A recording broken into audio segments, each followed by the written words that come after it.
أنا هنا معايا مغناطيس معلق في خيط، وده بيسمح له إنه يتحرك زي البنادول. وكمان عندي القطعة دي من النحاس اللي مش بتجذب للمغناطيس، لأن النحاس منوش خواص مغناطيسية. بس شوف إيه اللي هيحصل لما أحرك المغناطيس فوق النحاس. ده بيحصل لأنه المغناطيس بيولد تيارات كهربائية جوه النحاس، والتيارات دي بتعمل مجال مغناطيسي خاص بيها بيقاوم حركة المغناطيس وبيفرمله. وفي الآخر طاقة الحركة بتاعة المغناطيس بتتحول لحرارة جوه النحاس. بس إيه رأيك لو بدل ما نضيع الطاقة دي كحرارة قدرنا نستغلها عشان نشغل بيها حاجة تانية؟ قضيت شوية وقت في بناء النموذج الأولي المصغر ده. فيه قطع مغناطيس في آخر ذراع متعلقة على رولمان بلي احتكاكه قليل جدا، وده بيخليه يتمرجح بالضبط زي البندول. بس أنا استبدلت قطعة النحاس بسلك نحاس ملفوف على شكل ملف، واللي حاليا مش بيعمل أي حاجة عشان طرفين السلك مش متوصلين ببعض. ليه ما نوصلش لمبة ليد صغيرة عليه ونشوف لو نقدر نشغلها؟ فاللمبة الليد فعلا بتنور الوقت قصير جدا لما قطع المغناطيس بتعدي على الملف، بس بتعمل كده بس لما المغناطيسات دي بتعدي من اليمين للشمال. وأظن ده بيحصل عشان الملف بيولد تيار متردد، في حين إن اللمبة الليد بتحتاج تيار مستمر. عشان أحل المشكلة دي أقدر أستخدم شوية ديودات اللي هي في الأساس صمامات كهرباء بتسمح للتيار يمشي في اتجاه واحد بس، وأرتبهم في حاجة اسمها قنطرة توحيد، ودي بتحول التيار المتردد لتيار مستمر.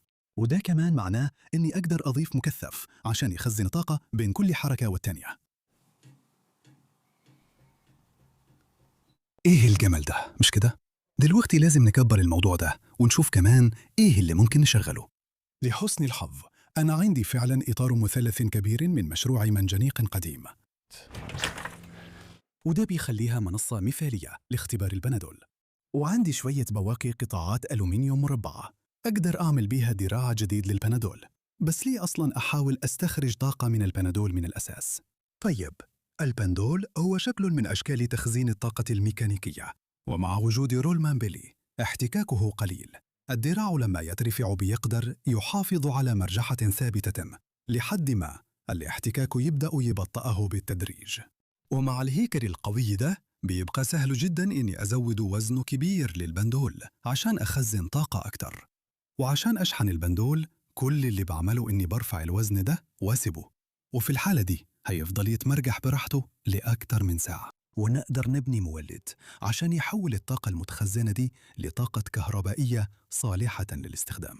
في المولد فيه مغناطيسات كتير متركبة بأقطاب عكس بعض، والقوة المغناطيسية بيتبقى متساوية من الناحيتين، بس إحنا يهمنا بس الناحية اللي بتواجه الملف. لما نضيف مغناطيسات صغيرة بين الكبيرة وندورها في اتجاهات معينة نقدر نعمل حاجة اسمها مصفوفة هالباك، ودي بتقوي المجال المغناطيسي من ناحية وبتضعفه من الناحية الثانية. وممكن نقوي الموضوع ده أكتر لو ضفنا صفيحة حديد ورا المغناطيسات، لأنه الحديد بيدي المجال المغناطيسي طريق أسهل إنه يلف ويرجع تاني، وده بيساعد يركز المجال أكتر على ناحية واحدة، وده إن شاء الله هيولد طاقة أكتر في الملف. فعشان الصفيحة الخلفية معايا شريحة من الصلب الطري، وده فيه حوالي 99% حديد، بس أنا عمري ما خرطت صلب في مكنة CNC اللي عملتها في البيت. فجبت بنطة كربيد جديدة واخترت معدلات تغذية وسرعات موصى بها ودست على زرار التوقف في حالة طوارئ. كان واضح إن الموتور بتاعي ما عندوش عزم كافي عند السرعات الواطية اللي بيحتاجها الصلب، عشان كده قللت عمق القطع وبدأ يقطع أحسن بكتير. ودلوقتي عندنا لوحة خلفية من الصلب الطري لمصفوفة هالباك. بعد كده طبعت لوحة بتقنية الثلاثي الأبعاد علشان تثبت المغناطيسات بالمسافة المثالية للمورد، وضغطت المغناطيسات في الفتحات المطبوعة. ولما خلصت جه الوقت أشوف إذا كنت فعلا بنيت مصفوفة هالباك بنجاح ولا لا. فمن الناحية الخلفية المجال المغناطيسي كان لسه موجود، بس كان ضعيف جدا، في الحقيقة كان يادوب بيتحس، بينما من الناحية الأمامية كان قويا جدا. وده خبر كويس جدا لأن إزالة المغناطيسات دي مش هتكون سهلة. دلوقتي نقدر نركب ألواح المغناطيس في نهاية دراع البندول، واستخدمت شوية قطع ألومنيوم علشان أعمل قاعدة تحت للملفات تتركب عليها. علشان ألف الملفات، أول حاجة طبعت قالب ثلاثي الأبعاد من الريزن الشفاف على ماكينة فورم لابس فورم 4، وبعدين هلف عليها سلك نحاس معزول سمكه 4 ملي علشان أعمل الملف. بعد كده طبعت الهيكل اللي شبه الكوبري ده، وده اللي هيتثبت في القاعدة اللي تحت البندول. والملفات ممكن تتثبت بسهولة بين المغناطيسات، ومع توصيل ليد صغير اشتغلت بالضبط زي النموذج الصغير اللي عملته قبل كده. وبعدها وصلت قنطرة توحيد كاملة وكان مكثف وجهاز قياس الفولت علشان أشوف الفولت اللي طالع قد إيه. يعني إحنا بالفعل بنولد 4 فولت، والفولت بيزيد تدريجيا. أظن إنه محتاج يشحن المكثفات شوية. تمام كده، اللمبة الليد بتنور عند 8 فولت. بعد ما المولد اشتغل، لفيت 5 ملفات كمان علشان أزود القوة، وبقى عندي 6 ملفات في المجمل. بس بعدين لاحظت إن فيه شوية مليمترات من الحركة الجانبية في البانودول بسبب حجمه، فعلشان أمنع أي تصادمات كارثية عملت الحواجز الصغيرة دي علشان تحافظ على المغناطيسات في النص وهم بيعدوا على الملفات. ولما جيت أختبر قوة الفرملة للملفات الجديدة دي، وصلت كل الأسلاك مع بعض علشان أعمل قفلة صريحة، وفي حركة واحدة بس البندول وقف تماماً. بعد كده وصلت الأوسيلوسكوب علشان أشوف الفولت اللي طالع من الملفات، ولاحظت مشكلة صغيرة. ده الفولتة المتردد اللي بيطلعه المولد، وهتلاحظ إن كل دورة من الموجة مش نفس الفولت. الفولت بيعلى بالتدريج وبعدين يرجع يقل تاني، وده بيحصل لأن الملف الواحد بيطلع حوالي 15 فولت، وكل ما المغناطيسات بتعدي على عدد أكتر من الملفات، الفولت بيجمع على بعضه لحد ما يوصل لحوالي 80 فولت في النص. أظن أن الطريقة الوحيدة لحل المشكلة دي هي إننا نوصل الملفات في أزواج، وكل زوج يتوصل على قنطرة توحيد كاملة لوحده. ولحسن الحظ أنا فعلا طلبت دايودات كتير زيادة أقدر أستخدمهم عشان أعمل 3 قناطر توحيد كاملة باستخدام لوحة التجارب المطبوعة زي دي، واللي يمكن تثبيتها جنب الملفات بقطعة مطبوعة بالطابعة ثلاثية الأبعاد وألحمهم مع بعض. دلوقتي لو قست الفولت الخارج بالأوسيلوسكوب، هنلاقي إن الدايودات بتقوم بشغلها ومحافظة على الفولت في الاتجاه الموجب. وكمان تلاقي إن القمم بتاعة الجهد بقت ثابتة أكتر عند حوالي 30 فولت أو أكتر بشوية. وبعدين لحمت شوية مكثفات كبيرة مع بعض على التوازي عشان أعمل بنك مكثفات سعتها 50,000 مايكرو فراد، وعملت 2 من دول عشان يبقى المجموع 100,000 مايكرو فراد أو 100 ملي فراد، عشان أخزن أكبر قدر ممكن من الطاقة بين كل مرجحة والتانية للبندول. ودلوقتي مولد البندول يعتبر خلص تقريباً، فخلينا نرجع نركب الأوزان تاني ونشوف هنقدر نشغل به إيه. تمام، يلا نبدأ بلمبة الليد واحدة بس، لأن إحنا عارفين إن دي بتشتغل، ونطمن إن كل حاجة لسه شغالة تمام بعد ما البندول خلص. الموضوع بياخد وقت شوية لحد ما المكثفات تشحن.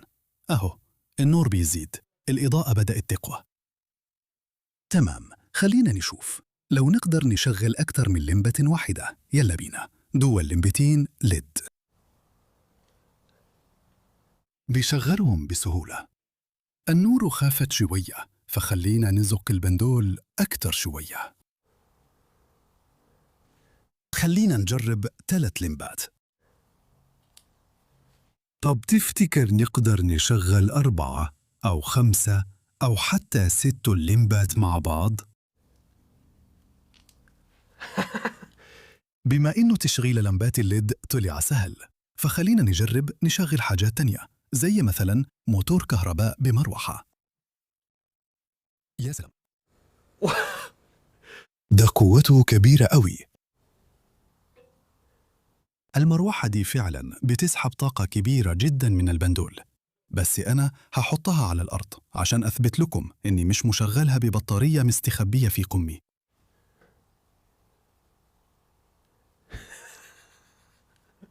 مش حاجة جامدة جدا؟ تحويل نوعية الحركة من نوع لتاني عن طريق توليد الكهرباء. إحنا دلوقتي بقى عندنا بندول كبير هيخزن الطاقة زي ما يكون بطارية ميكانيكية ومولد عشان يحول الطاقة المتخزنة دي لكهرباء مفيدة نقدر نستخدمها. بس إزاي نخزن طاقة أكتر؟ الإجابة البسيطة إننا نزود طاقة الوضع الناتجة عن الجاذبية في بداية المرجحة عن طريق إننا نرفع الوزن لمسافة أعلى، بس ده بيعمل شوية مشاكل. وإنت بتمرجح البندول، الوقت اللي بياخده عشان يعمل دورة كاملة بيفضل ثابت، والوقت ده بنحسبه من المعادلة دي. ببساطة طول الذراع هو اللي بيأثر على فترة التأرجح، لكن إنك تزود وزن الذراع أو تعلي المسافة اللي بيبدأ منها المرجحة ده مش هيغير في الوقت اللي بياخده عشان يعمل دورة كاملة. بس الكلام ده صحيح، بس لو زاوية تأرجح البندول أقل من حوالي 10 أو 15 درجة. لو زودت زاوية البندول لحد وضع الساعة 12 عشان أعظم الطاقة المتخزنة، وقت كل مرجحة هيزيد بشكل ملحوظ، وده هيحتاج مجموعة مكثفات أكبر بكتير عشان المولد يقدر يحافظ على خروج طاقة ثابت ومنتظم بين كل مرجحة والتانية. كمان الفولت اللي بيطلعه المولد بيتناسب طردياً مع سرعة البندول، وهو بيعدي عند أوطى نقطة في المرجحة بتاعته. يعني لما نسيب البندول من ارتفاع أعلى ده بيخلي المولد يطلع فولت عالي جداً في البداية، وبعدين في نهاية المرجحة الجهد هيكون أقل بكتير. عشان كده أنا شايف إني أحسن طريقة نخزن بها طاقة أكتر هي إننا نزود الوزن ونخلي ارتفاع المرجحة قليل، وبالطريقة دي الفولت ومدة المرجحة هيبقوا ثابتين ومنتظمين أكتر بكتير. وكمان نقدر نضيف منظم جهد عشان المولد يشتغل لحد 30 فولت، وكده يقدر يشغل لمبات الليد على 8 فولت بشكل مريح أكتر، وده بيخلي خروج الطاقة مستقر لدقائق، وهو بيحول طاقة البندول لضوء تدريجياً. واللي يجنن كمان إن الطاقة المتخزنة في البندول بتتناسب طردياً مع ارتفاع المرجحة بتاعته، وإحنا نقدر نقيس النقص اللي بيحصل في ارتفاع المرجحة دي عشان نحسب بالضبط الليدات بتسحب كهرباء قد إيه. يعني بارتفاع المرجحة في البداية اللي هو 18 سنتيمتر فوق نقطة المنتصف نقدر نصيب الوزن علشان يشغلوا اللمبات. وبعد 3 دقائق من المرجحة، وبالتالي بعد ما نورنا اللمبات، لقينا إن ارتفاع البندول نزل بمقدار حوالي 13 سنتيمتر، واللي بالنسبة للوزن اللي هو 40 كيلوغرام بيساوي 51 جول. وبما إن الواط الواحد بيساوي جول لكل ثانية، يبقى 51 جول على مدار 180 ثانية بدون متوسط قدرة ناتجة 28 من 100 في المية واط، وده قليل جدا. بس لو وصلتهم بمصدر طاقة متغير عند نفس الفولت النتيجة بتطلع تقريبا صح. أنا كمان ممكن أستخدم منظم فولت USB عشان أشحن موبايلي، مع أني أقصى طاقة مخزنة في البندول هي تقريبا 0.02 واط في الساعة بس. هحتاج أرفع الوزن حوالي 1000 مرة علشان أشحن البطارية بالكامل. ده مش 1000 مرجحة، ده رفع الوزن وتسيبه يبطأ لحد ما يقف خالصاً 1000 مرة. ده غير إن الموبايل بيسحب الشحنة من المكثفات بسرعة كبيرة بين كل مرجحة والتانية، وده بيخلي معدل الشحن مش مستقر، والموبايلات عموماً ما بتلحقش تتعامل مع الشحن اللي بيقطع ده. طيب إيه رأيك لو جربنا نشغل حاجة بتحتاج نبضة طاقة سريعة وقوية زي مولد الشرارة 400 كيلو فولت ده؟ تمام، هنبدأ تشغيل مولد الشرارة بعد 3 2 1.